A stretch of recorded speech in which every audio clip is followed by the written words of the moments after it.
Où sont passés les avions qui sillonnent d'ordinaire le ciel de Goussainville? Avec le coronavirus, ils ont presque disparu.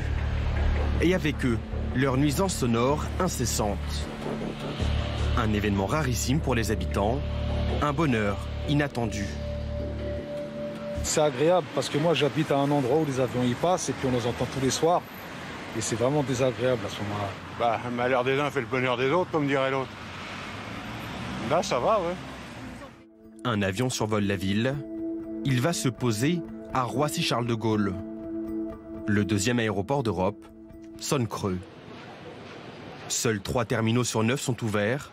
60% des 90 000 salariés sont au chômage partiel.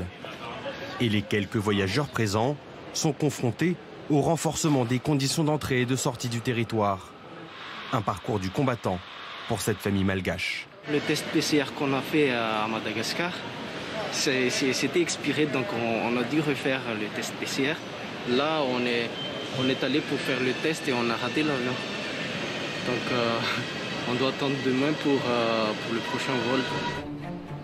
Le trafic aérien est en chute libre depuis mars dernier. Après 50 ans de croissance continue, le coup d'arrêt se fait brutalement ressentir. Les 2 aéroports parisiens ont accueilli 33 millions de passagers en 2020, contre 108 millions en 2019. Ils ont perdu les 2 tiers de leur clientèle en un an. Une baisse vertigineuse constatée à Roissy comme à Orly. À l'été dernier, certains comptaient sur un sursaut. Un espoir douché dès octobre par le président de Paris Aéroport. Le groupe confirme que le trafic de Paris Aéroport pourrait revenir au niveau atteint en 2019, à la fin de la période comprise entre 2024 et 2027.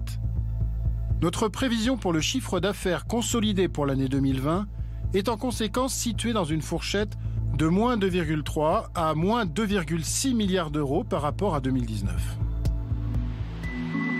Des pertes colossales pour l'exploitant, mais également pour ceux qui vivent de l'activité aéroportuaire. Ce chauffeur de taxi a perdu 80% de son chiffre d'affaires. On fait quasiment 15 heures, 16 heures, 17 heures par jour pour faire 50 euros, 60 euros. Si on fait 100 euros, vraiment, on a fait une bonne journée. Une catastrophe qui frappe l'ensemble des commerces dans l'aéroport. Devant le manque de clientèle, la plupart ont préféré fermer boutique.